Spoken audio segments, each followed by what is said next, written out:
presentar a ustedes a don Fernando García de Cortázar Ruiz de Aguirre, de nuevo. Nacido en Bilbao, catedrático de Historia Contemporánea de la Universidad de Deusto, director de la Fundación Vocento, director de la revista de pensamiento El Noticiero de las Ideas, director de la Fundación 2 de Mayo, Nación y Libertad, patrono de orden de la Fundación de Naes, presidente del Premio al Español Ejemplar, entre otras muchas cosas.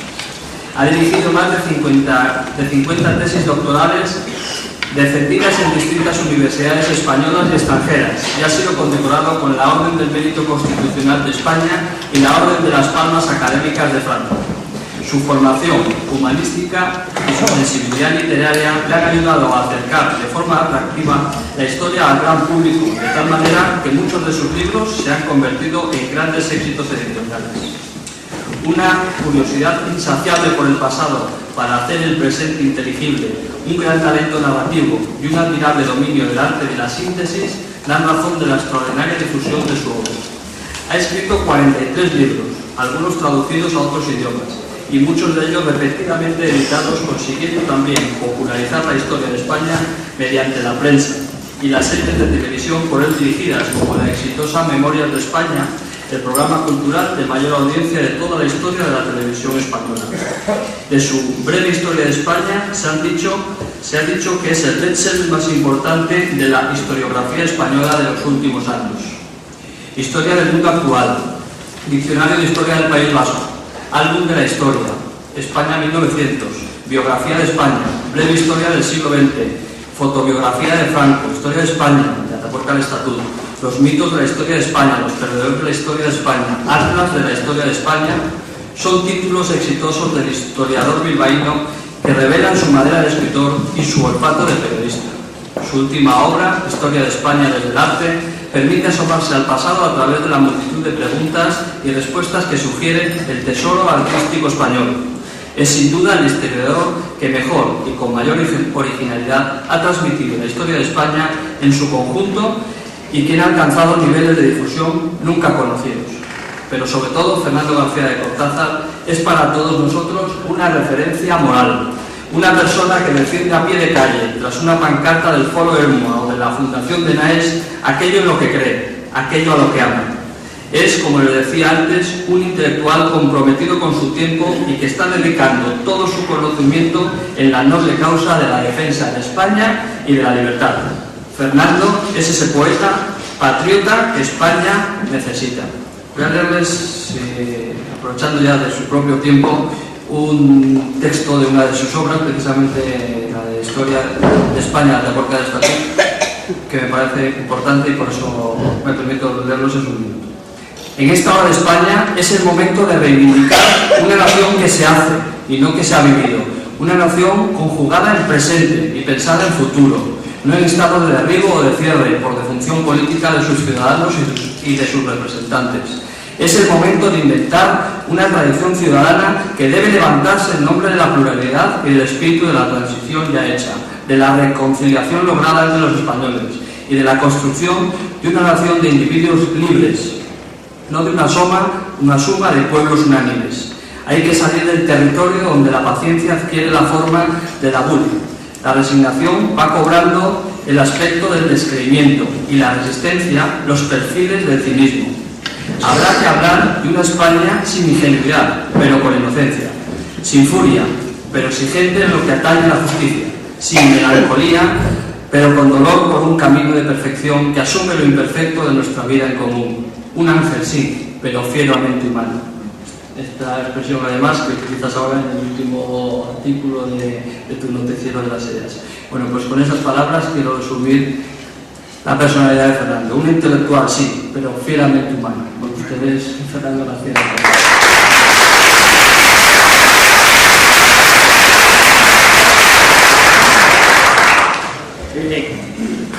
Por aquí, ¿no?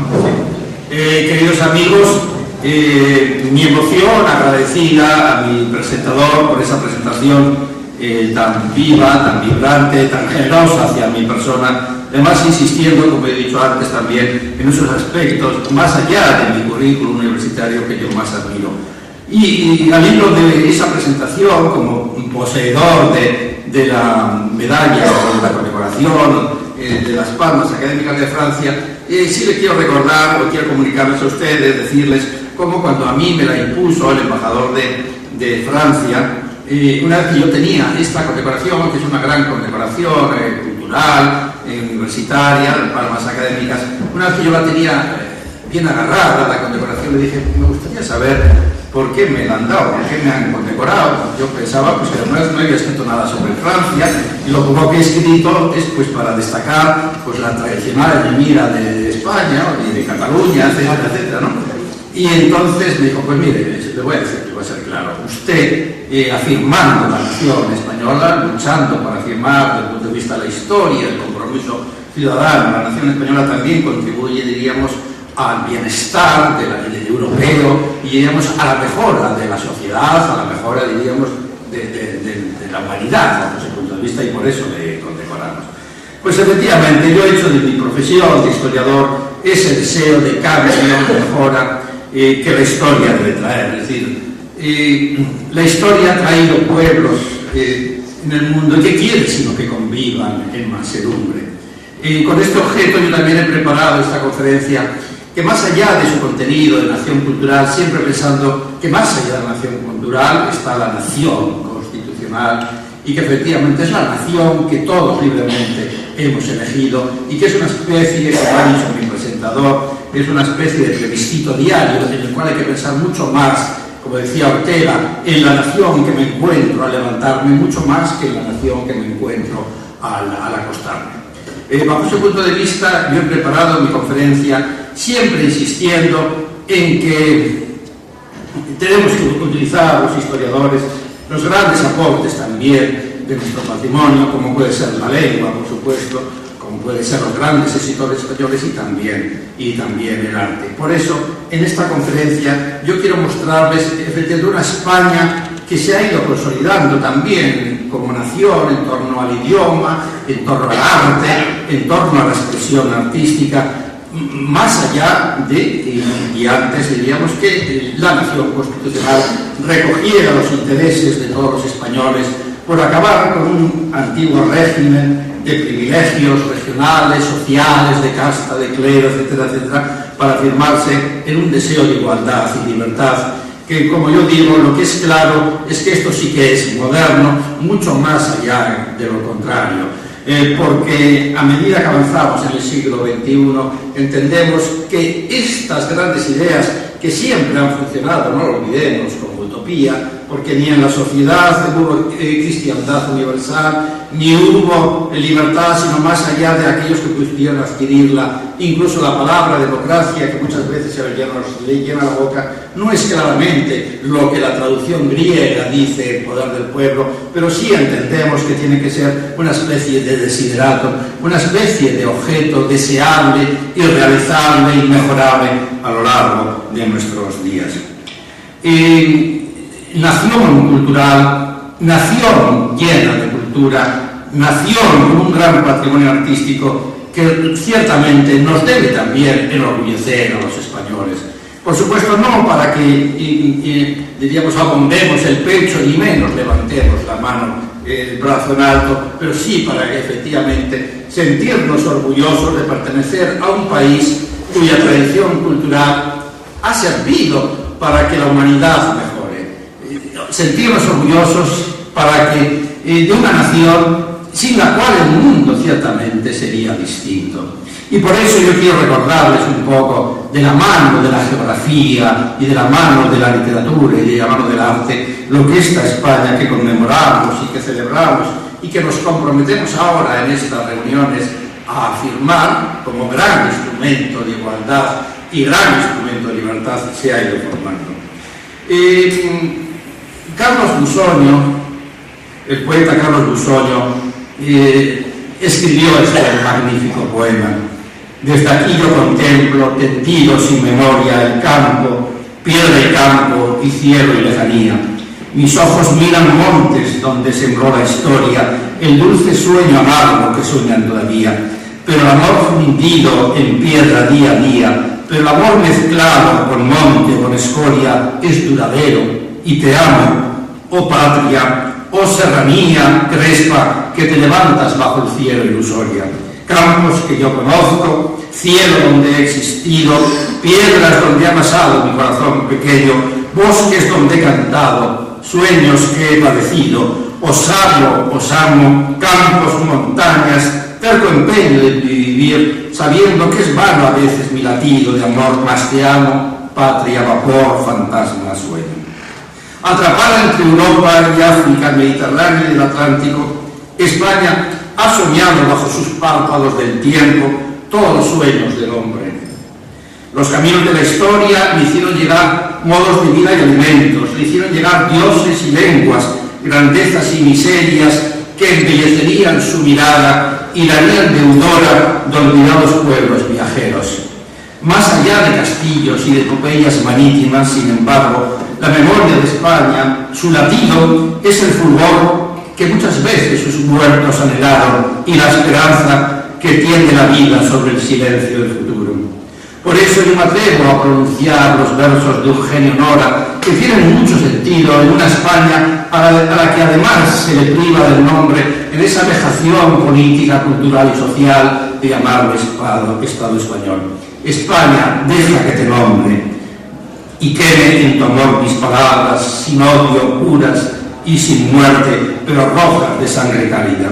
En tus planicies y en tus ríos, en tus bosques y tus montañas, pero más en tus hombres, vivos y muertos, en sus nobles almas, sobre las hondas ruinas, veo un rostro hermoso, España, España. Esto acertó a escribir Eugenio de Nora, mientras Luis Rosales, habitado por la tragedia de la guerra civil, volvió su mirada al paisaje. Y España son los ríos y los montes azules, y los baños y los valles, y el mar que ciñe su alegría. Y España son los árboles y los trigos sonoros, y el cielo como espejo de la tierra desnuda. Es España del mar y de la mar, cuyas olas son esperanzas de paz en la voz del bilbaíno Blas de Otero. El mar alrededor de España, verde cantábrico, azul mediterráneo, mar gitana de Cádiz, olas lindando con la desdicha. Mi verso se queja al duro son del remo y de la cadena. Mar niña de la Concha, amarga mar de Málaga, borrad los años fratricidas, unid en una sola las soledades de los españoles. Y es también España, travesía de puertos y rostros en la pluma de Antonio Machado. Al andar se hace camino y al volver la vista atrás se ve que nunca se ha de volver a pisar. Caminante no hay camino, sino estelas en la mar. Y son las soledades, llamaríamos de panteón, para el poeta guerrero Jorge Manrique. Nuestras vidas son los ríos que van a dar en el mar que es el morir. Allí van los señoríos derechos así acabar y consumir. Allí los ríos caudales, allí los otros medianos y más chicos. Allegados son iguales los que viven por sus manos y los ricos. Acabo de leer probablemente el poema más importante de toda la literatura española, por lo menos tanto en la selección que hizo el bibliotecario de la Biblioteca Nacional, Marcelino Méndez Pelayo, cuando selecciona este poema como el poema más hondo y más sobrecogedor y más importante de la literatura española, como el que también seleccionó años más tarde, también el bibliotecario de la Biblioteca Nacional, Luis Alberto de Cuenca. Y esta España de ríos caudalosos y de ríos chicos, la emoción de Manuel Machado ante el río que contempla lejano la primera estrofa de la civilización hispana. Oh Guadalquivir, te vi en Cazorla nacer, hoy en San Lucas morir, un borbollón de agua clara, debajo de un pino verde, eres tú, qué bien sonabas. Y el romance que el río Duero susurra al oído de Gerardo Diego. Río Duero, nadie a estar contigo baja, ya nadie quiere atender tu eterna estrofa olvidada, sino los enamorados que preguntan por sus almas y siembran en tus espumas palabras de amor, palabras. Esto también se funde con la música del agua del Tajo, cuando siglos atrás lo dice Garcilaso de la Vega, uno de los grandes poetas de toda la literatura universal. Cerca del Tajo, en soledad amena, de verdes sauces hay una espesura, toda de hiedra revestida y llena, que por el tronco va hasta la altura, y así la teje arriba y encadena, que el sol no haya paso a la verdura, el agua baña el prado con sonido, alegrando la hierba y el oído. Efectivamente, es tierra de aluvión humano, tierra de ríos, tierra de montañas, tierra de valles, de frondosos rumores, que efectivamente hacen pensar que el patriotismo también es la geografía. Por eso cuando a mí yo voy a Santiago de Compostela, o a Sevilla, o voy a Cádiz, o voy a Valencia, y me preguntan, ¿qué les parece nuestra tierra? Y digo, no, esta es mi tierra. No les concedo ningún derecho a ustedes porque hayan nacido aquí sobre la Catedral de León, o sobre la Catedral de Santiago, o sobre determinado aspecto de esa tierra que a mí por haber nacido en Bilbao. Y efectivamente es tierra de aluvión, y que también aparece, diríamos, cantada por el gran poeta Inaz de Córdoba en el siglo XI. Yo soy de una tierra dura y pedregosa, reacia e insumisa a toda vegetación, pero si algunas plantas afincan sus raíces, no han de cuidarse de que abunden las lluvias de primavera. Esto lo escribía Inaz de Córdoba en el siglo XI. 2 centurias después, Gonzalo de Berceo refrescaría su verso dulce y su verso grave en la sombra de los álamos de La Rioja, tierra de monasterios y tierra de soldados. Manaban cada extremo fuentes claras, corrientes, en verano bien frías, en invierno calientes. Gran abundancia había de buenas arboledas, higueras y granados, perales, manzaneras. Había muchas frutas de diversas monedas, pero ninguna había ni podrida ni acera. Aquellos campos de Castilla, con sus murallas roídas y castillos arruinados sobre el Duero, que Berceo había cantado en su esplendor, atraviesan de tristeza los poemas del gran Antonio Machado. Caminos blancos y álamos del río, tardes de Soria, mística y guerrera, hoy siento por vosotros en el fondo del corazón. Tristeza, tristeza que es amor, campos de Soria donde parece que las rocas sueñan. Conmigo vais, colinas plateadas, grises alcores, cárdenas roqueras. Y entre los campos las ciudades, muchas de ellas milenarias, capaces de renacer sus cenizas para ofrecer una imagen semita, romana, visigoda, musulmana o cristiana. Cuando ya había pasado su grandeza romana y la grandeza omeya, y antes de que los galeones la renovasen como puerto de la abundancia europea, Sevilla era capaz de inspirar al valentino marqués de Santillana este soneto. Roma en el mundo y vos en España, sois solas ciudades ciertamente, fermosa Hispalis, sola por fazaña, corona de la bética excelente. Y no se queda atrás el bilbaíno Miguel de Unamuno, siglos más tarde, al referirse a Salamanca, ciudad que guarda entre las paredes de sus edificios renacentistas y barrocos el eco de los más brillantes pensadores de que puede gloriarse la cultura hispana, desde el decíamos ayer de Fray Luis de León, también uno de los grandes poetas españoles, al venceréis, pero no convenceréis del mismo Don Miguel. O Salamanca, entre tus piedras de oro aprendieron a amar los estudiantes, mientras los campos que te ciñen daban jugosos frutos. Del corazón y las honduras guardo tu alma robusta. Cuando yo me muera, guarda dorada Salamanca mía, tú mi recuerdo. Porque efectivamente, además, frente a estas divisiones autonómicas, yo creo que las ciudades tienen la ventaja de que se pueden compartir.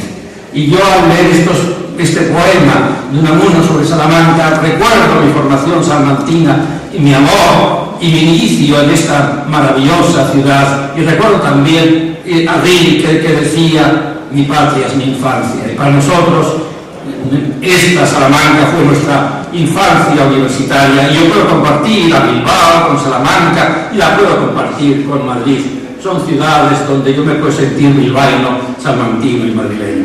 Por otro lado, la ciudad imaginada por la burguesía del XIX quedaría personificada en la Barcelona que inspira su oda a Maragall y en aquella nostalgia de palacios, parques, avenidas, vestidos, tristes edificios y pérgolas por donde pasea en los años 50 su culpabilidad de clase el gran poeta Gil de Bierman. Algo de aquel momento queda en estos palacios y en estas perspectivas desiertas bajo el sol, cuyo destino nadie recuerda. Todo fue una ilusión envejecida, como la maquinaria de sus fábricas, o como la casa en Sitges o en Calderas, heredada también por el hijo mayor. En definitiva, todos los sueños son un solo sueño, todos los siglos son un solo instante y su naufragio, todos los nombres son el mismo nombre: Hispania, Toledo, Al-Ándalus, Sefarad, América, España.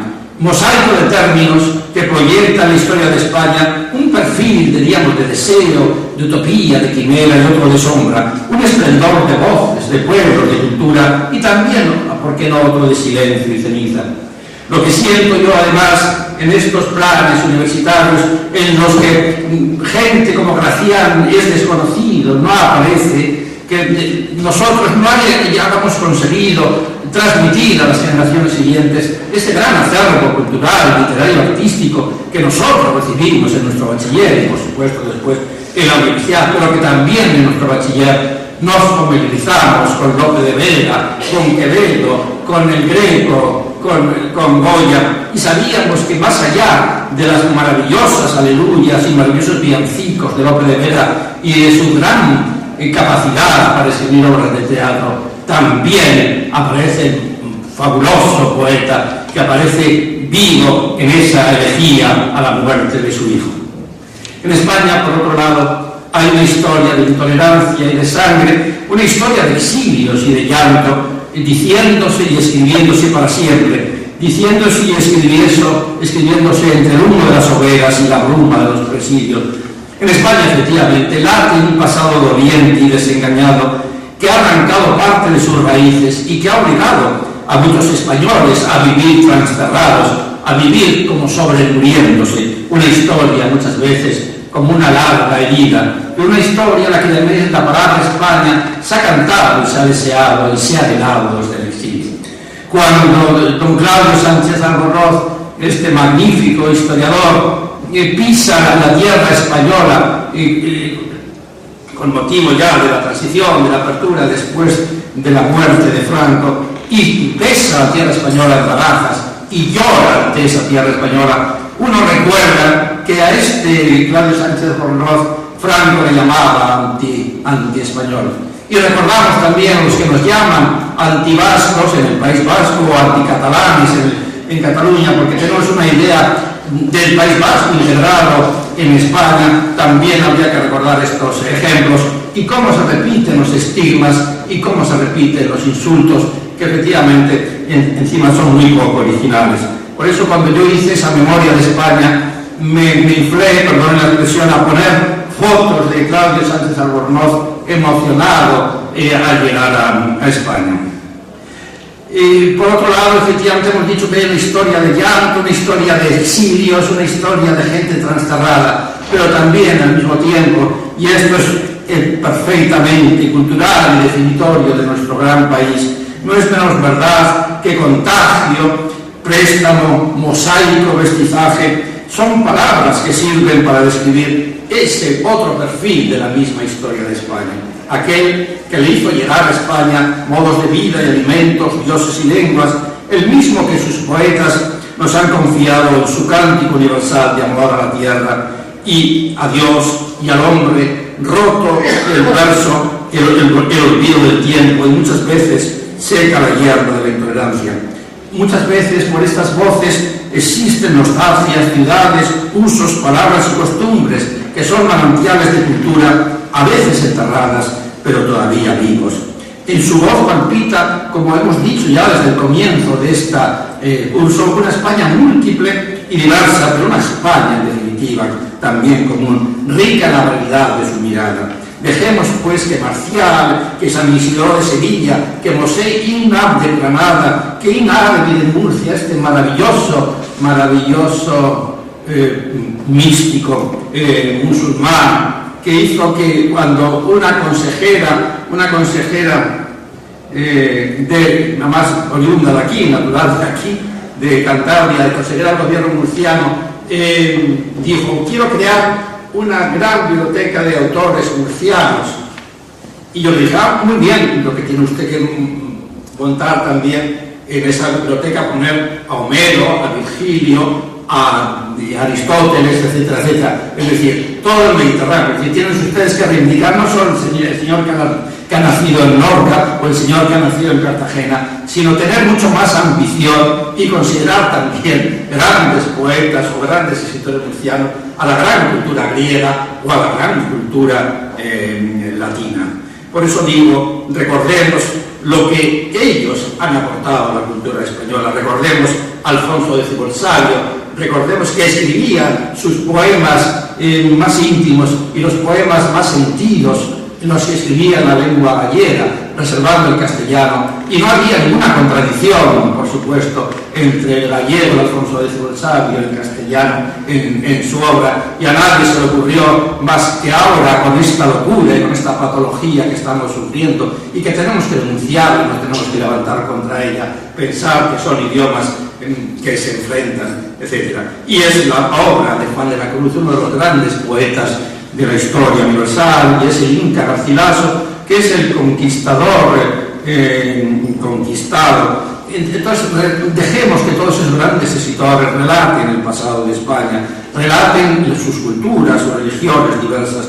Después de todo, siempre llega un día en que el nombre de tal o cual dictador, que a veces insistimos en ellos, de tal o cual rey, de todo lo cual inquisidor, termina deshaciéndose, invadido por la ruina polvorienta de los siglos. Y mientras muchas veces los nombres de estos se convierten en cenizas y en olvido, sin embargo los nombres de los creadores no desaparecen. Probablemente Felipe IV es mucho más recordado por lo que hizo, mucho más recordado que por lo que hizo, pues porque le pintó Velázquez, tuvo la suerte de tener a Velázquez como gran pintor de cámara, y entonces el propio Conde Duque de Olivares, al cual la historiografía catalana, precisamente por su idea, diríamos, protonacional, idea de Estado, trata de silenciarlo y de maldecirlo, pues el propio Conde Duque de Olivares tuvo esa suerte de poder ser retratado por Velázquez. Ese pintor al cual el Papa Inocencio X le llamó un día a Roma, y con este señuelo, con esta idea, me he enterado que en Madrid hay un pintor que pinta el aire.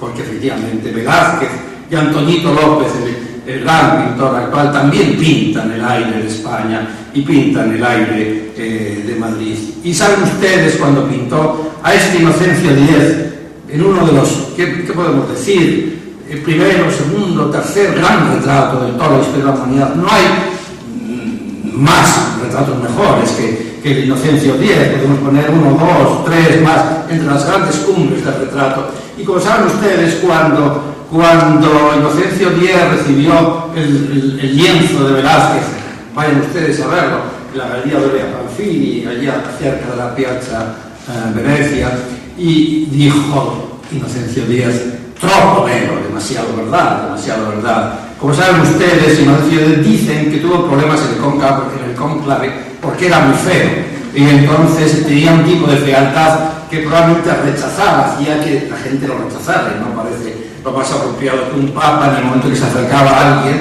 pues esto fuera rechazado. Como en buena medida, y hago un paréntesis, aunque sea para provocar su carcajada, yo el otro día casé en una ceremonia una persona que muchos de nosotros conocemos, que es el hijo del Marpi de las Heras, Rubén Mújica, en una ceremonia en Lerma, y entonces esto es una ceremonia muy bonita, muy querida por la novia, que es prácticamente ferviente religiosidad, etcétera, etcétera, y entonces estaban los testigos estaban en el altar, diríamos a la altura del cura, y yo notaba que había 2 testigos que estaban a toda hablar. Yo estaba bastante incómodo. Uno de ellos era el hijo de Enrique Mújica, Daniel Mújica, y el otro yo no lo conocía, al otro, muchos de ustedes lo van a conocer ahora, y entonces, cuanto más me acercaba yo, pues más hablaban y se echaban a reír. Entonces yo creo que le provocaba también, como Inocencio X, pues todas las señores les provocaba y la risa, o sea que no parecía mi función pastoral muy bien desempeñada en esta ceremonia, porque no provocaba ningún tipo de, diríamos, de intento de conversión religiosa, al contrario, de risa, y cuanto más cara ponía yo, pues de cabreo o lo que fuera, pues más se reía. ¿qué pasa? Bueno, y ya, pues no sabía qué hacer, ya llegó el final de la misa y estos chicos, hombres de 40 años, vinieron pues a correr a la sacristía como a disculparse. Entonces me dijeron, no, es que tanto Daniel Mújica como el otro, que era el marido de Maite Pagazartundúa, dijeron, pero ¿cómo se parece este cura a Fernando García de Cortázar? Claro, y entonces, cuanto más se acercaba a ellos, más risa les provocaba. Claro, dicen, pero es que es igual, pero ¿cómo puede ser tan igual? Entonces, un poco esto es a propósito de ese, no, es que el mismo justiciero de la naturaleza, no me pintó Velázquez, pero es a propósito de Inocencio Díez, que dijo troco vero. Porque efectivamente también conviene hacer un apunte sobre el arte español. El arte español ha sido enormemente justiciero. Frente a la pintura en Francia o en Inglaterra, se impone esa reflexión. En España, los reyes no han sido pintados por transportes sobrenaturales, sino y transportes místicos. Si ustedes comparan el retrato anónimo de Isabel I de Inglaterra en la National Gallery e investiga con los atributos de la diosa Astrea y lo comparan con el de su próximo, que es Felipe II, que lo que tiene es cara de burócrata, no tiene cara, diríamos, de ningún transporte espiritual, por no recordar multitud de cuadros españoles. La cara, por ejemplo, del cuadro de Metz, de Carlos III, tiene cara de ave, que tiene lo que era un rey cazador, tiene una pinta de cara prensil, que está pensando mucho más en la caza que en las labores del Estado. Y por no decir ese cuadro sobrecogedor que cualquier rey hubiera mandado ejecutar a su pintor, que es la familia de Carlos IV. La familia de Carlos IV, con ese aire estólido de imbéciles, la frita que está ahí a la izquierda, etcétera, cualquier rey hubiera mandado ejecutar en el momento en que terminaba el cuadro. Pues no, en España tenemos ese sentido, diríamos, de la justicia, porque por otro lado tenemos también ese sentido, y esto pertenece mucho a la cultura española, en un momento en que se halaga la vanidad de los reyes en el siglo XVI, XVII, recogiendo la tradición divina del origen del poder, en España salen señores como el padre Mariana diciendo, ojo, que al tirano se le puede pasaportar para otro mundo. Es decir, se está diciendo que el rey tiene que ajustarse, diríamos, pues a una cierta, llamaremos, ley natural en beneficio de la sociedad. El Francisco de Vitoria, que es el gran, no es Hugo Brocio, el gran creador del derecho internacional, sino que es Francisco de Vitoria, está también poniendo las bases de esta transformación de los derechos que tienen los ciudadanos, entonces no ciudadanos, sino súbditos, respecto del poder. Y eso también pertenece a la mejor tradición y a la mejor cultura de la historia de España. Por otro lado, insistiendo también, y un poco, siempre echando un poco la mirada al reloj, he de decir que la península ibérica, llamada, según las épocas, Iberia, España, etcétera, etcétera, desde tiempos remotos gozó de las esencias mediterráneas, por más que en el Mediterráneo ocupase, digamos, un lugar extremo, alejado de las grandes metrópolis culturales. Y sabemos que la riqueza de su subsuelo atrajo a los navegantes fenicios, griegos y cartagineses, quienes en su odisea mercantil orientalizarían a los pobladores de Levante y la Baja Andalucía, prefigurando el futuro de una España mestiza. Entre la historia y la leyenda, los autores clásicos salían eco de Tartessos y su mítica riqueza. Y siglo después, en su exilio americano, el poeta Rafael Alberti evocaría en su infancia en Cádiz, atrayendo en el verso el nombre de Gadir y en el nombre el pasado fenicio de la ciudad. Yo, frente a la idea, que yo no sé si es de Leopoldo Calvo Sotelo, que dice que nadie entra en la historia dos veces, a propósito de Suárez, cuando Suárez creó el CDS, etcétera, dice nadie entra en la historia, yo les solía decir que Cádiz sí entró en la historia dos veces. Entró en un comienzo como el origen de la gran civilización hispana, etcétera, etcétera, y luego van a nacer en 1812, que es el momento que más nos interesa a nosotros, como la gran apertura, el gran nacimiento, la digamos, constitucional de la nación. Por otro lado, la rivalidad entre Roma y Cartago introduciría a la península ibérica en la historia universal, Y en el siglo I, antes de Cristo, Octavio Augusto la va a poblar de ciudades y de caminos. Roma trajo la lengua, Roma trajo el arte, la tradición literaria grecolatina, el derecho, y unas estructuras viarias urbanas que luego heredaron los godos, los musulmanes y los reinos cristianos. Incluso cuando el imperio, al fin pasado y desterrado al fin, comenzó a decaer, todavía entregaría su último regalo, tributo procedente del norte de África, que es el cristianismo. Y efectivamente, yo suelo decir, cuando en los años iniciales de la transición se dio esa especie de locura, de singular, etcétera, etcétera, y en el caso de Andalucía todos eran moros, claro, y todos eran musulmanes, siguiendo la tradición de ese mentecato. Espero que la prensa no diga mañana que es mentecato, como le pasó a nuestro amigo Alejo Vidal Cuadras, cuando dijo de Blas de Infante algo parecido. Pues este creador, diríamos, de la llamada nacionalidad andaluza, fíjense ustedes los andaluces lo que tienen, que podrían haber reivindicado como padres de lo que fuera, desde emperadores, desde filósofos, desde sénicas, desde pintores, desde poetas, etc. Y se fijan en este pobre notario alelado que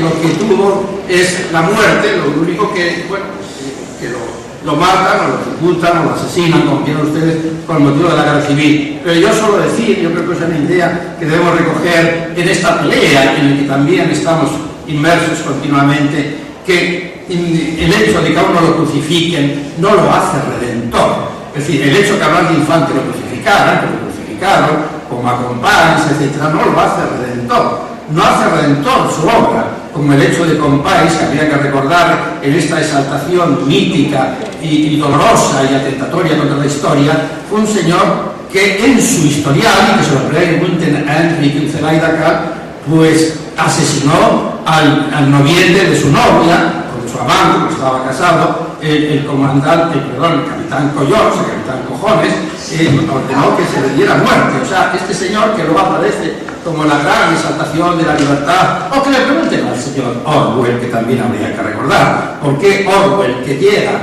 a pelear en la Guerra Civil Española y dice, peleo y he venido por dignidad a luchar contra el fascismo, y se tuvo que escapar de la Cataluña revolucionaria, la Cataluña republicana de la Guerra Civil, por miedo a que lo pasaportaran los comandos anarquistas, nacionalistas, etcétera, etcétera? Eso también hay que recordar, pues efectivamente, en un momento en el que, como he dicho, se exaltan tradiciones locales, yo siempre suelo decir, no, mire, alto, somos hijos de Roma. Y si nosotros analizamos, por mucho que nos guste la catedral, la mezquita de Córdoba, maravillosa, o la Alhambra de Granada, que así es, son magníficas, los árabes nos dejaron muy poquísimas cosas en España, nos dejaron 5.000 bellísimas palabras de nuestro vocabulario, pero no nos dejaron, diríamos, no nos dejaron ni la religión, ni los usos, ni el derecho, ni las costumbres, etcétera, etcétera, etcétera. O sea, yo creo que somos muchísimo más romanos que, por supuesto, que musulmanes. Por otro lado, cuando se derrumba el Imperio Romano, insisto en esto, no supone la desaparición del legado cultural que España va a tener y del cual España puede sentirse orgullosa. Pues los invasores germánicos, los visigodos, no solo se declararon herederos políticos y militares de Roma en Occidente, sino que además, como saben ustedes, renunciaron al arrianismo para abrazar la fe católica tras el tercer concilio de Toledo. Entonces, el conquistador terminó siendo conquistado pues por los hispanos romanos. El empeño de San Isidoro de Sevilla ejemplifica el afán de la intelectualidad por conservar la cultura latina, y nadie como él, nadie como San Isidoro de Sevilla, dedica a España páginas tan bellas a pesar de ese latín bárbaro macarrónico de la época. Dice Isidoro de Sevilla, de todas las tierras que se extienden desde el mar de Occidente hasta la India, eres tú la más hermosa, sagrada España, madre de príncipes y de pueblos, con razón eres la reina de las provincias, das tu luz no solo a Occidente, sino también al Oriente, tu honor y ornamento del mundo eres España. Por otro lado, tiempo atrás, a final del siglo IV, Ausonio, que es un poeta galorromano, había evocado en un poema las principales ciudades del mundo conocido. Entonces comenzaba por Roma, seguía por Constantinopla, de España ensalzaba Sevilla, después Córdoba, Tarragona, Mérida y, bueno, de España también, Praga, ahora digamos ya la parte de Portugal. En cambio, San Isidoro, sin embargo, al elogiar a España en su introducción a la historia de los godos, no mencionaba ninguna ciudad, ni siquiera Toledo, la capital del reino. San Isidoro de Sevilla solo ensalzaba la geografía, ensalzaba los campos, los montes, los ríos de España, la belleza, diríamos, del territorio español. Tal vez, quizás, aquel silencio no era más que el reflejo de esa decadencia que sabemos los historiadores que se da en este periodo, decadencia del mundo urbano, que no volvería a brillar en su esplendor antiguo hasta la entrada de los musulmanes. La historia de España también a lo largo de la Edad Media sigue tejiendo su canto mestizo. Llegados con su melancolía de codiciar lo eterno, los hombres que cantaban el jazmín y la luna, los musulmanes, en el suelo peninsular confluyen tres religiones, tres culturas. La convivencia entre judíos, musulmanes y cristianos, pacífica unas veces, pero muchas veces hostil, dejaría huellas profundas en una tierra que comenzó siendo una tierra sin fronteras. Ojo aquí con esta mitificación de la armonía entre las tres religiones, que no es verdad. Solo en muy pocos momentos y a niveles muy altos, digamos, de desarrollo cultural hubo esa armonía. La prueba es que no hay más que visitar las ciudades españolas para ver los distantes que están, el barrio judío, el barrio musulmán, etcétera, para evitar conflictos. Ahora, como digo, se trata de mitificar eso, pero esto no es cierto. No es cierto, y debía saber Zapatero, por mucho que hable de la alianza de civilizaciones, etcétera, etcétera, que muchas veces estas religiones funcionan como religiones de sustitución.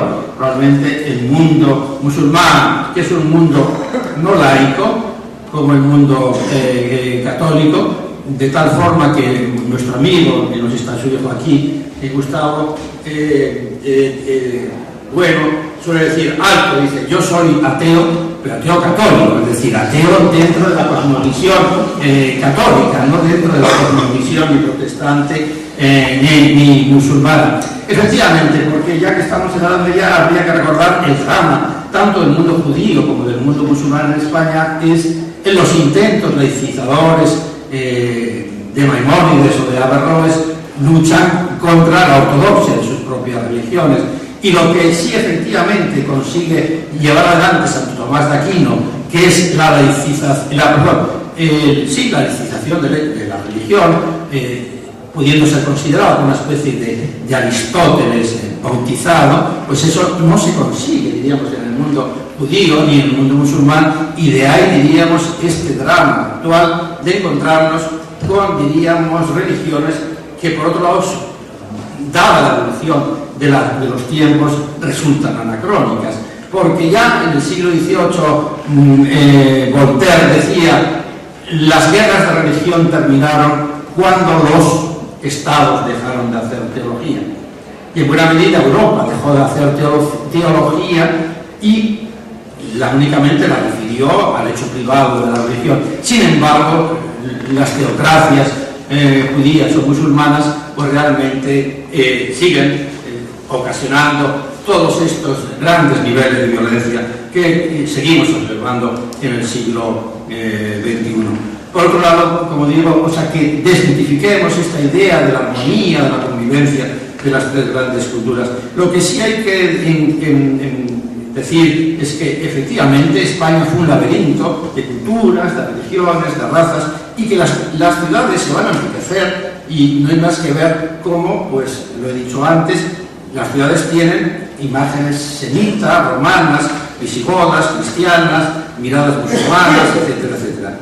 Cuando ya la grandeza omeya se había derrumbado, y antes de que los nazaríes soñaran el sueño del agua en la maravillosa Alhambra, un poeta hispanohebreo que ya he citado del siglo XI, perseguido por los invasores almoravides y refugiado en Castilla, que es Mosé Ibn Ezra, legaría en el verso su pena, su amor y su nostalgia ganada, que perdería para siempre.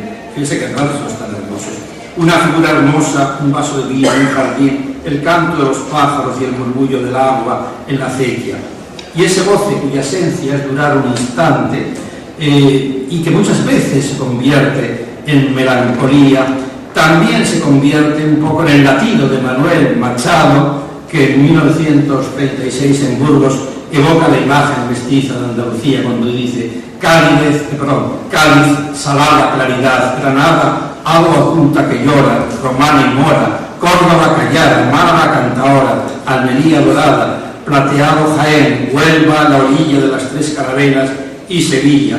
Y precisamente en 1899 en París escribe uno de los versos que bien pudiera haber escrito cualquier poeta hispano-hebreo 9 siglos atrás, que son estos versos que ustedes conocen. Entre paréntesis, como saben ustedes, el siempre contradictorio y paradójico de Borges, como saben ustedes, Antonio Machado, bueno, no sé si por su militancia, por su calidad, yo no entraría a discutirlo ahora, pues aparece como mucho más importante que Manuel, que militó, diríamos, en el otro bando. Entonces, cuando hablaban de Antonio Machado, sus amigos decían, ¿este sí lo tienes? Es el hermano de Manuel Machado. Un poco, pues, para también destacar a Manuel Machado. Entonces, son esos poemas que dice, yo soy como las gentes que a mi tierra vinieron, soy de la raza mora, vieja amiga del sol, que todo lo ganaron y todo lo perdieron. Tengo el alma de largo del árabe español. Mi voluntad se ha muerto una noche de luna en que era muy hermoso no pensar ni querer. Mi ideal es tenderme sin ilusión ninguna de cuando encuentro un beso y un nombre de mujer. Estas tres culturas, lo que es claro que aunque en muchas ocasiones fueron hostiles entre sí, se influyeron mutuamente, que es lo que quiero reflejar también en esta idea mestiza y cultural de España. Y antes de que la cantara Luis de Góngora en ese maravilloso poema a Córdoba, Córdoba ofrece este escenario ideal para la representación de la más elaborada cultura occidental. Es la gran capital de Occidente, que es el compendio de las mejores influencias del mundo clásico y la renovada mirada asiática. En las cortes de Abdalrahman III, Hakan II, como luego en las de Alfonso X, el sabio Jaime I, el reino de Aragón, en el XIII, representan las posibilidades abiertas para la convivencia, más o menos, de musulmanes, judíos y cristianos. Por eso este mestizaje de la España medieval, como digo, si no fue muy efectivo a la hora de evitar tensiones y a la hora de evitar enfrentamientos, sí es claro que aparece en la poesía. Y sí les quiero poner un ejemplo que me parece muy importante, sobre todo en este momento en el que además se hace luchar a los idiomas, a las lenguas fieramente humanas de nuestro país. Es claro que la religiosidad, con sus cargas y sin razones, va a sobrevivir a las hostilidades de los seguidores de Yahvé, de Alá o de Jesús, y que depositan en nuestra cultura una hermosa antología del alma desnuda ante Dios. Miren ustedes, desde los salmos hebreos que hemos citado, de Inerra, en la misma onda de la mística del 16, ansía mi alma, morada de reposo, por la fuente de vida suspira, se consume por el lugar santo y camina día a día. El deleite de su gloria con los ojos de la razón contempla, y hacia él sin alas vuela, ansía llegar y se anonada en el crepúsculo, en el ocaso, en la oscuridad de la noche, a los agónicos soliloquios de Unamuno cuando dice, fíjense ustedes qué relación, 8 o 9 siglos más tarde, eres tú de la eterna paz y onda del último reposo, el apóstol errante y misterioso que en torno a nuestro ronda y que nos mete el alma cuando luchando por vivir padece la dulce y santa calma que a la par que la grieta la enardece. Es decir, es una sinfonía que lleva al éxtasis arrebatado al converso Juan de la Cruz en el siglo XVI. Todo esto también se vierte en este converso como Teresa de Jesús, Juan de la Cruz, y dice, y si me gozo, Señor, con esperanza de verte, en ver que puedo perderte, se me dobla mi dolor, viviendo en tanto pavor y esperando como espero, muéronme porque no muero. como antes había también el místico murciano Ibn Arabi lo había dicho. Y pensemos un momento en este ejemplo, entre el místico murciano Ibn Arabi y Juan de la Cruz, Raymond Lull, el franciscano Raymond Lull, actuaría de puente, de forma que lo que originariamente se concibió en árabe, en la mística maravillosa del murciano Ibn Arabi, se va a alimentar, llamaríamos en mallorquín o en catalán, no voy a entrar en la disputa, diríamos, del idioma, se va a alimentar y se va a desbordar, o sea, en los carmelitas castellanos, algo imposible sin el renacimiento intelectual español típico de la época de Cisneros.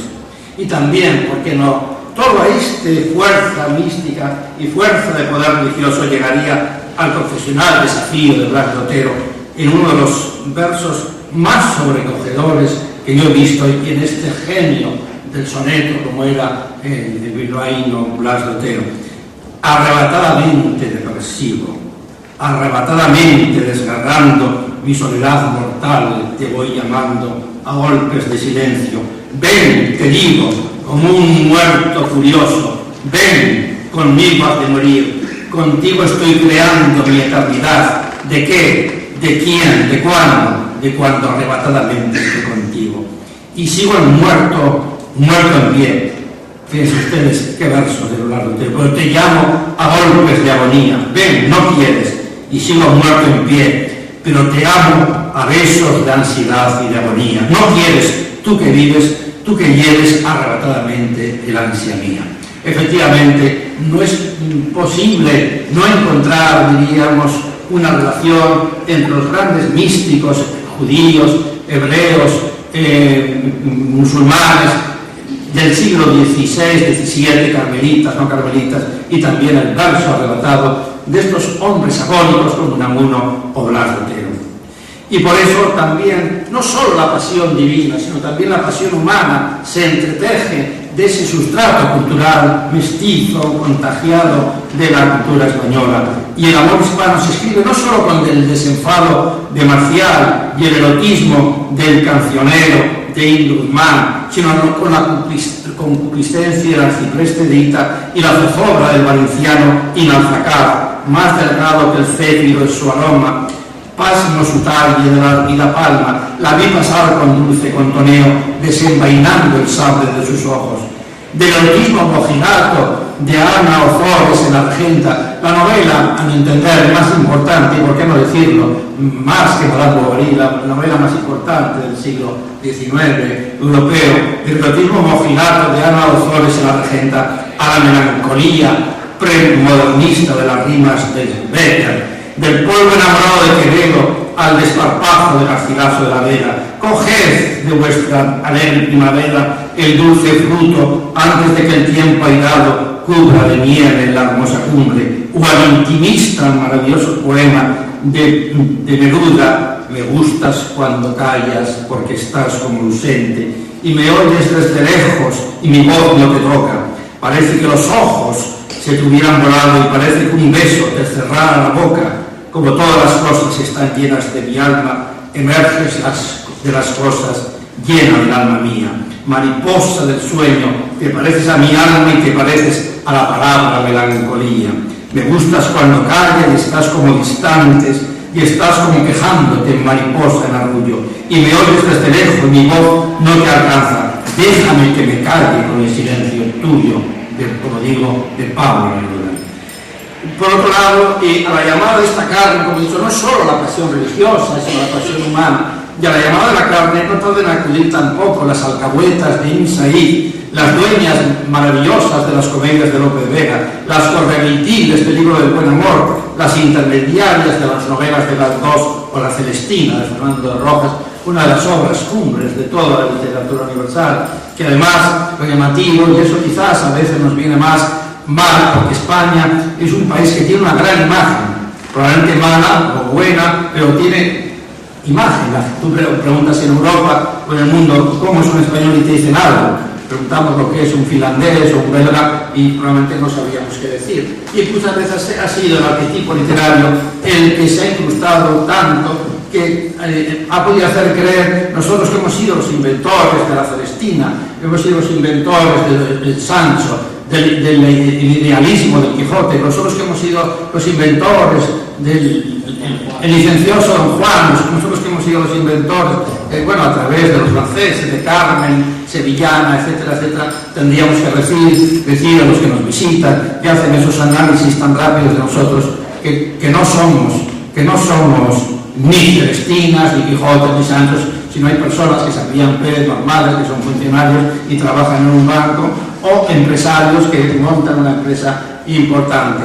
¿Cómo no recordar en este momento ese horror del presidente del gobierno regional del País Vasco, Ibarretxe, que hace 2 meses, estando en la Plaza de las Armerías, yo tengo un testimonio directísimo, llamativamente, puesto que un ministro de su gabinete es un primo carnal mío, René Cortázar, que es ministro no de Ibarretxe, de Chile, de la Bachelet. Entonces, como no, los vascos dicen que hemos creado la Compañía de Jesús y Chile.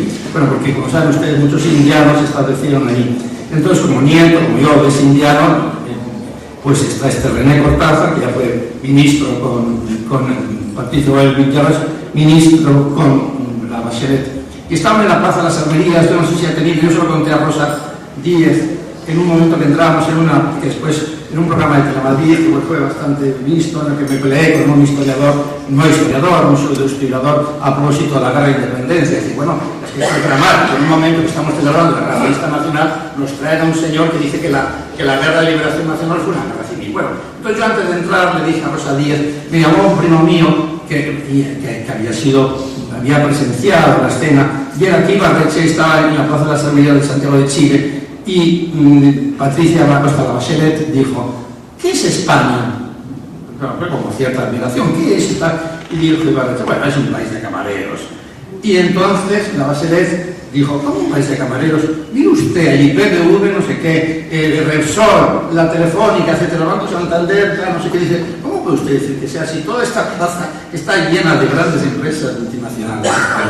Bueno, pues efectivamente, esto a propósito muchas veces del problema de imagen. La gran literatura nuestra ha creado tales arquetipos que muchas veces al periodista le es muy fácil pues, ver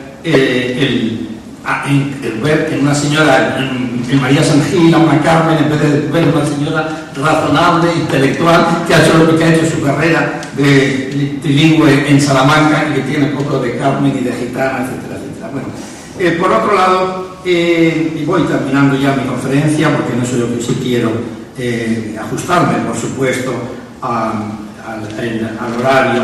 Pero yo antes no quiero no citar, por ejemplo, uno de los grandes poetas españoles, que para mí es Fray Luis de León, y también recoger esta tradición, como he dicho, literaria, pictórica, que va desde la gran pintura del 16, 17 y llega hasta la pintura, como siempre, realista, actual. También quiero recordar la música española, que fue recordada por Fray Luis de León en su oda Francisco Salinas, maravillosa oda. El aire se serena y viste la hermosura y luz no usada, Salinas, cuando suena la música extremada por vuestra sabia mano gobernada, a cuyo son divino mi alma, que en olvido está sumida, torna a cobrar el tino en memoria partida de su origen primera esclarecida. Entonces, ¿y cómo diríamos en el mundo de la pintura, en los óleos del pintor de Frailes Francisco de Zurbarán, donde la unción divina eclipsa el retrato de los personajes en un mar de rasos, turquesas, rojos, terciopelos y blancos, que pueden ustedes contemplar en la maravillosa sacristía de Guadalupe, al que Alberti dedica en sus versos: rudo amante del lienzo, recia llama, que blanquecinamente tabletea, telar del hilo de la flor en rama, pincel que teje, agua que tornea. Nunca la línea revistió más peso, ni el alma paño vivo en carne y hueso, de su obra a la pintura.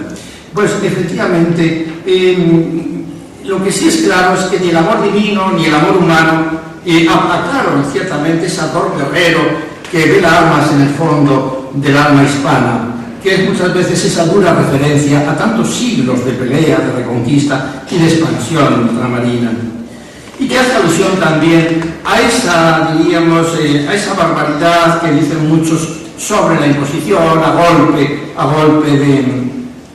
de arcabuz o a golpe de decreto del castellano en América. Como saben ustedes, esa imagen que tenemos de que el español lo implantaron en América los conquistadores, y el otro día, no sé si está, Diurron es una, ¿qué es esta señora que anda? Una buena juez, ¿no? Que dice insensateces máximas, me parece, ¿no?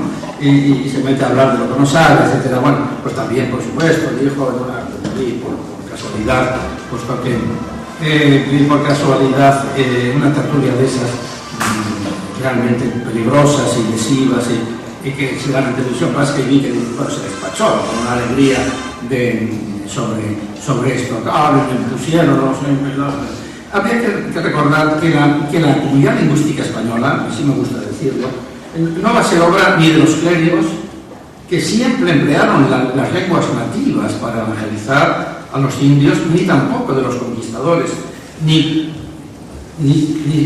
ni siquiera soñaron, efectivamente, los conquistadores, con extender por todo el vastísimo imperio el español, sino que fueron los propios americanos quienes acabarían haciendo suya la vieja lengua imperial al declinar el siglo XIX. Es decir, el idioma de Cervantes va a encontrar su eco definitivo en América, moldeando así una casa común para muchas veces para los trasterrados de una y otra orilla, y esto fundamentalmente a partir de finales del siglo XIX. Cuando se está construyendo el ferrocarril en Argentina, los argentinos ven que lo mejor es el idioma español, puesto que hay ingenieros alemanes, italianos, etc., entonces contribuyen a eso, pero hasta entonces, prácticamente, siguiendo la tradición de la Iglesia de educar, de transmitir el Evangelio en las lenguas, en quechua, en pará, o lo que fuera, pues realmente no es así. O sea, no fueron los conquistadores, sino que fue la utilidad del idioma, la capacidad de comunicación, de puente, de transmisión, etcétera, la que va a hacer que se extienda por toda América el idioma. Por eso digo, de modo que cuando después de la Guerra Civil el historiador y político don Claudio Sánchez Albornoz llegue a tierras americanas con las raíces destrozadas al viento, podrá ver cómo al cabo de los años se vivifican, renacen, crecen y por encima del par vuelvan a encontrarse con aquellas partidas que habían quedado en España, estableciéndose una nueva corriente de distancias detenidas, y viceversa. Podemos decir que en los años 70, cuando el escritor, por ejemplo, el uruguayo Juan Carlos Onetti llega a España con la desolación expuesta al viento, convencido de que lo había perdido todo, de que solo había cosas que dejaba atrás, pues va a recuperar el aire y el sol de la palabra y regresa con ganas de escribir.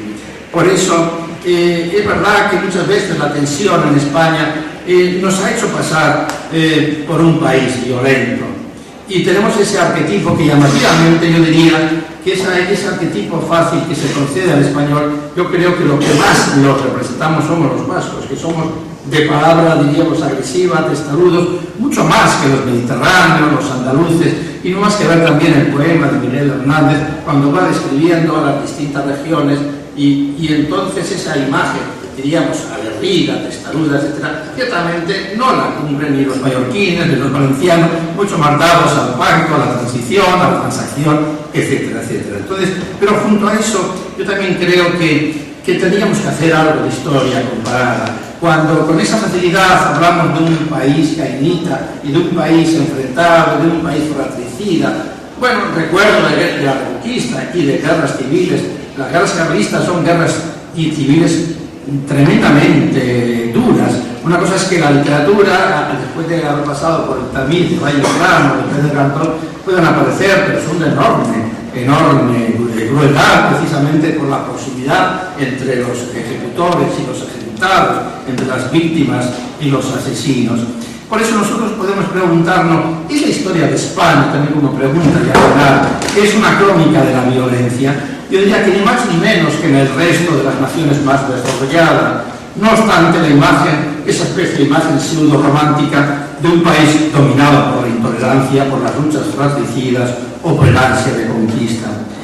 Parece perdurar, además, ha habido algún comentario, no sé si lo ha hecho Santi, en el inconsciente europeo, una visión atávica fomentada desde los tiempos de la leyenda negra imperial y alimentada por las violencias de las guerras civiles de los siglos XIX y XX, y que nosotros también, en esta reflexión que estamos haciendo sobre la nación, tenemos que abordar. Pero yo plantearía, ahora bien, si hacemos una historia comparada, por supuesto, sin ánimo de camuflar nuestros errores con los ajenos, podríamos hablar de una historia pacífica para definir la de la Gran Bretaña o Francia. En el primer caso, pues tendríamos que olvidar las persecuciones religiosas motivadas por la Reforma durante los reinados de Enrique VIII, María Tudor, Isabel I, la mano dura creada de la conquista y el sometimiento de Escocia e Irlanda, con sus frecuentes estallidos de sublevaciones, la represión ejercida por el puritanismo de Cromwell en las islas o por los monarcas Hannover, como saben ustedes, en las colonias americanas, o la construcción manu militari del orgulloso Imperio Británico en el siglo XIX, amén de dos guerras mundiales en las que España no participó, ganadas o perdidas siempre. Las guerras, yo creo que todo el mundo las pierde en el siglo XX. Y en el caso francés, olvidaríamos también las guerras de religión, etcétera. Olvidaríamos cómo establecen su grandeur, olvidaríamos cómo tanto en Francia como en Inglaterra se decapitan, se ejecutan reyes, cosa que en España nos fue suficiente con despedirlos. Si se portaban mal, no había que matarles ni cortar la cabeza, si no se les despedía. Por eso recuerdan ustedes la anécdota cuando Alfonso XII llega entre vítores y grandes arcos de flores, etcétera, y entra por Madrid como ya el gran pacificador de la guerra del norte, etcétera, etcétera. Entonces, al lado suyo iba su ayuda de cámara, el duque de Sexto, y le dice: "Ay, pues estoy emocionadísimo por este recibimiento impresionante que me están haciendo los madrileños". Claro, él no se olvidaba que era el hijo de una reina, destronada en 1868, y le dice al duque de Sexto: porque no se preocupe, porque muchísima mayor y más grande fue la alegría que mostraron los madrileños cuando supieron que su reina, que su madre, había pasado ya la frontera y estaba ya adentrándose en Francia desde su veraneo en Egipto. Pues efectivamente, pero en España no ha habido necesidad de eso, porque tenemos por otro lado un sentido muy utilitario de los reyes. Si funcionan bien, y si no, pues, bueno, se les dice: pasen ustedes una temporada de Excelsior, de Roma o de fuera, etc. Por otro lado, ya voy terminando, diciendo que a veces nosotros, por esos enfrentamientos que ciertamente se han dado, hemos secado nuestras raíces. Y piensen ustedes en esta tabla rasa que se ha hecho también en la transición, que debía ser objeto de nuestro conocimiento y de nuestra denuncia. No solo en la línea de los nombres, yo también, con estos grandes amigos míos, Abascal, padre e hijo, cuando yo escribí este artículo, Lenguas fieramente humanas, comencé recordando, y en eso coincido con mi amigo David, cuando matan a un guardia civil el 14 de mayo de este último mayo, y lo matan, y da la televisión y toda la prensa que lo mata en un pueblo a la vez, llamado Legutiano. Yo, pues en un comienzo, pues no sé qué pueblo será este. Inmediatamente, y además impulsado por Ana Velasco, digo: ten cuidado que si tenéis una administración en Madrid, pues nunca digáis Legutiano, sino decir Villarreal de Álava. ¿No? Es este pueblo, Villarreal de Álava, que los nacionalistas, el año 79-80, cuando se hicieron con el pueblo, lo que hicieron es cambiarlo de nombre, porque entre paréntesis les recordaba algo que nosotros, pues una cierta tradición, diríamos, vizcaína, nos recordaba muy bien. Como saben ustedes, en el momento en que los franquistas, el ejército sublevado, trata de entrar en Madrid y se detiene ante la entrada de Madrid, octubre, noviembre de 1936, el gobierno de la República le ordena al Lehendakari del gobierno vasco, Aguirre, que aproveche esa situación de que parece que los sublevados están todos concentrados en Madrid, para tratar de abrir el frente, de romper el frente en Villarreal de Álava. Y él mismo, montado en un caballo blanco, dirigió la operación y se ganó el nombre de Napoleón,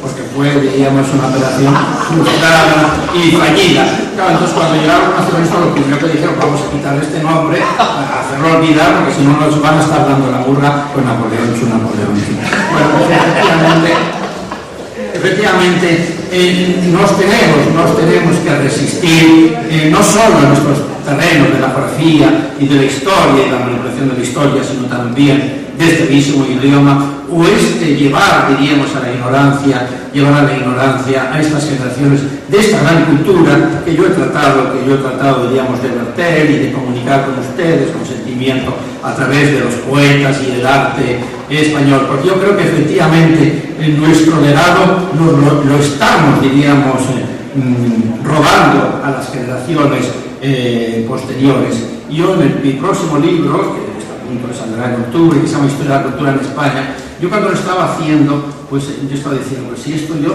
gran medida, ya se sabe, etcétera, etcétera. Y tuve la suerte de que di una conferencia en Torrelavega con motivo de un aniversario del Instituto Principal de Torrelavega. Entonces yo cité a Gracián, y cité a Otreveda, y cité a Quevedo, y cité a Calderón de la Barca, y me dijo, bueno, yo creo que en la actual bachiller Gracián no existe.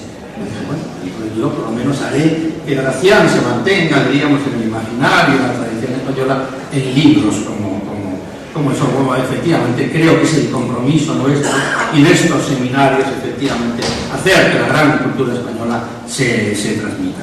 Y efectivamente, yo termino, y suelo terminar muchas veces, pensando que todos los españoles queremos la paz. Queremos la paz mientras no sea la inútil paz de los muertos, ni la inútil paz, diríamos, de la imposición, del totalitarismo y de la injerencia de los poderes públicos en las vidas privadas. Llamativamente, la historia tiene que denunciar estatutos intervencionistas de no creer, como el Estatuto catalán, en la que, bueno, pues por supuesto se regula hasta la capacidad que tienen los catalanes en singulares derechos, innovadores derechos, como para contemplar el paisaje o para, diríamos, un tipo de unión distinta de las que ya que se concibe en el Código Civil español, y que no sé cuál puede ser, ya distintas de la ya que se contemplan, pero debe ser la zoofilia igual, ¿no? Porque dispone en el Estatuto que, aparte de esas uniones ya de mismo sexo, de distinto, etcétera, etcétera, y otras uniones, pues debe ser, pues no sé, la zoofilia, etcétera, pues el señor que tiene a su oveja Pili como novia, lo que fuera. Entonces, esto... por otro lado, yo creo que queremos una paz basada sobre la justicia, basada sobre la libertad, basada también sobre el consentimiento de todos los españoles en algo. Y por otro lado, yo también quiero decir, frente a esas ideas que muchas veces calan en nosotros por la capacidad corruptora del léxico nacionalista y de los asimilados y de los parientes, que es que todo es negociable o todo es, diríamos, defendible en democracia, pues tenemos que saber que no es defendible la superioridad del hombre sobre la mujer o del negro sobre el blanco, y que eso son barbaridades, o el derecho, diríamos, a acabar con la vida de uno o a imponerle un idioma, por mucho que ellos digan que se hace sin violencia. Ya en sí es una enorme violencia el hacer que una comunidad que mayoritariamente se expresa en un idioma pase a expresarse en otro.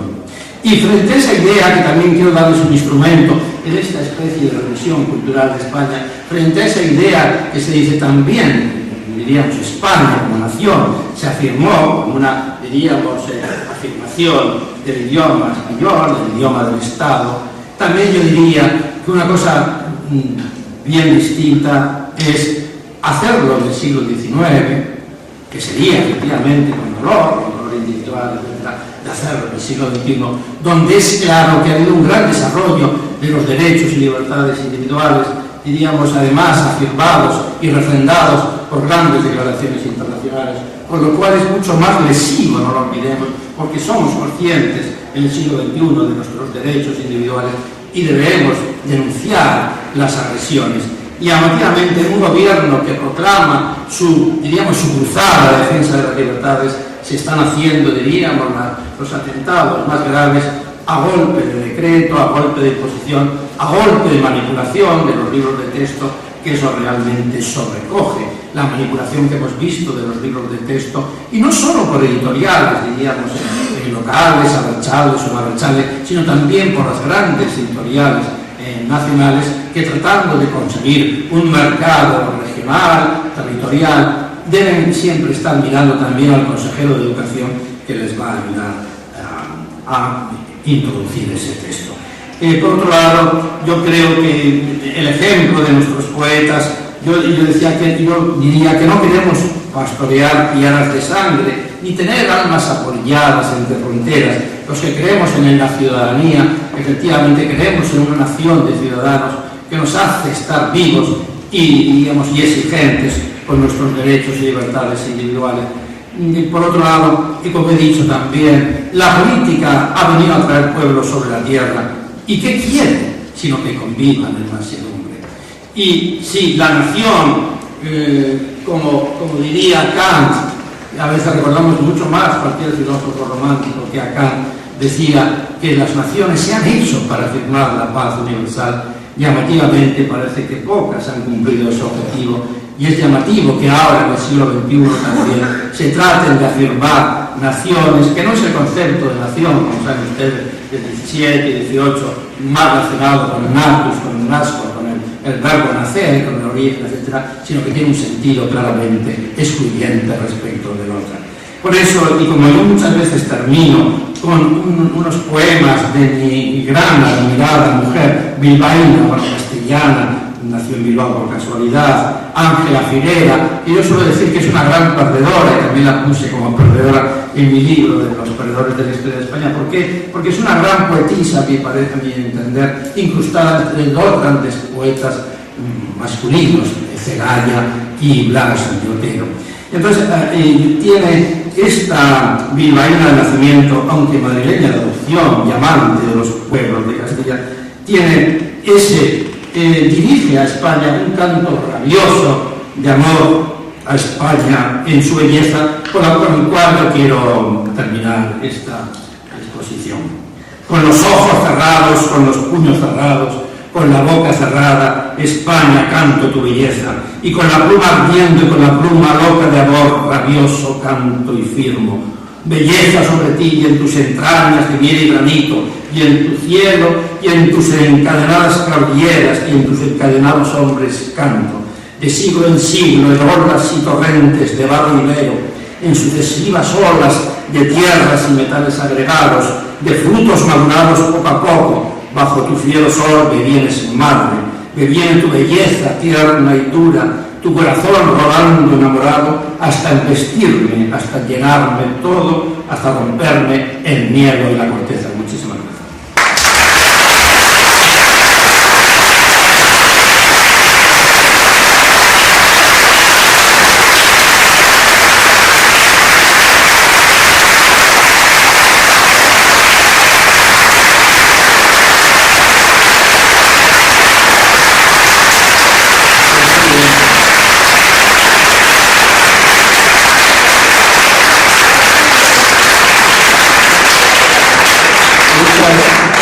Muchas gracias, hay que ver lo que te pareces a Fernando García de Cortázar. Lo has hecho clavadito.